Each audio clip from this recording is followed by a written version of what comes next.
everyone, how are you doing? Today, I'm going to take us on one of my favorite segments, which I like to call Broadway Roulette. I have this amazing book called Broadway Musicals Show by Show by Stanley Green and revised and updated by Carrie Ginjanel. This is the 9th edition. It basically has all the information on all the Broadway shows and productions from 1866 until the last one for this edition, which is 2018. So it still doesn't have 7 years in it, but I love this book because it gives me inspiration of how many musicals I do not know, and I have so many to discover. So this is so fun. What we're going to do in this segment is I'm going to choose one of these musicals by chance. We're gonna do a roulette, and I'm going to talk to you about that musicals in 10 minutes or less. So are we ready? Let's do it.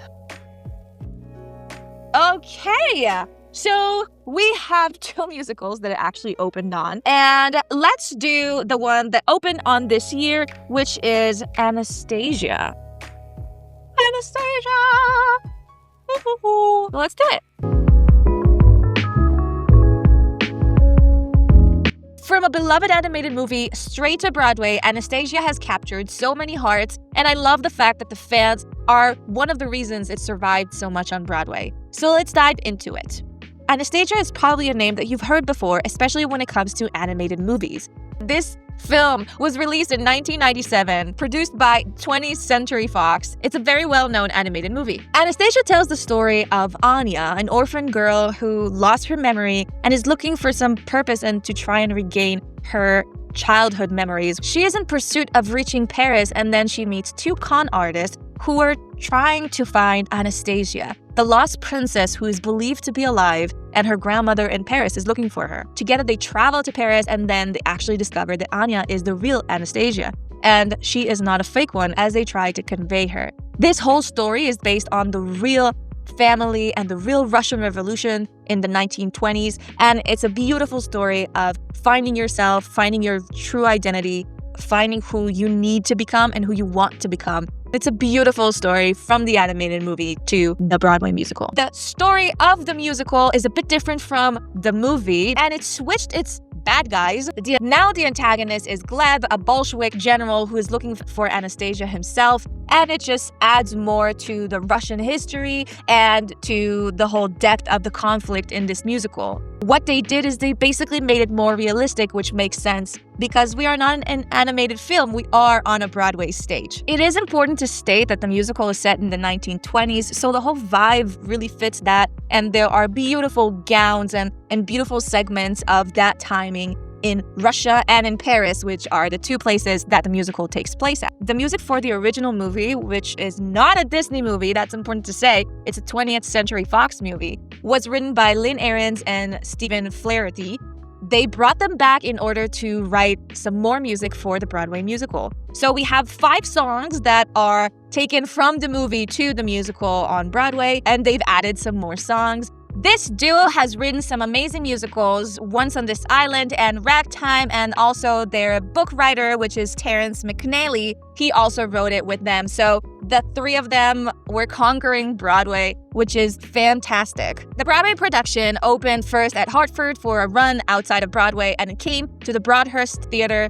It opened on April 24, 2017. It ran for almost 2 years. It ran until March 2019, which is amazing considering the fact that it had 2 Tony nominations and it won none of them, which only proves that this musical was built on the fans and survived by the fans. The main stars for this production were Christy Outmore, Derek Lena, we had Ramin Carmillo, who also played Gleb, John Bolton, Mary Beth Peel, Caroline O'Connor, really great names, which some of them were really popular before that and some of them got popular after the show. I have to say, I knew Derek and Christy from this show, and I fell in love with them. I think their chemistry was amazing. It was so fun to see it there and see their Broadway career take off and really see them excel in other roles as well. The famous songs that you probably know, Once Upon a December and Journey to the Past, they're really famous. My favorite ones are In a Crowd of Thousands. I love that song. In My Dreams is a beautiful song. And what else is fun? Learn Can Do It song always picks me up and is always a fun one to hear. Darko Trezniak directed this musical, also in Hartford and then on Broadway. The musical was actually meant to appeal for the younger audiences that swooned over Wicked a decade before, so they thought of recreating the magic with Anastasia. It half worked. It didn't get as much love for the critics, which also Wicked didn't get a lot of love like that, but the fan base was really strong, but just not strong enough in order to continue the run. The production of Anastasia cost around $15 million, and it did not recoup, mainly because of the crazy costumes and the expensive and beautiful staging, but it still went out on tours and hopefully it recouped through there. It actually was a huge hit in Germany and in Spain and had productions all over the world, which is crazy. And it's not only in the US. I specifically have not seen it live, but all of the videos and everything that I've seen from it are just fantastic to me, and I love this musical. Anastasia is my favorite animated movie.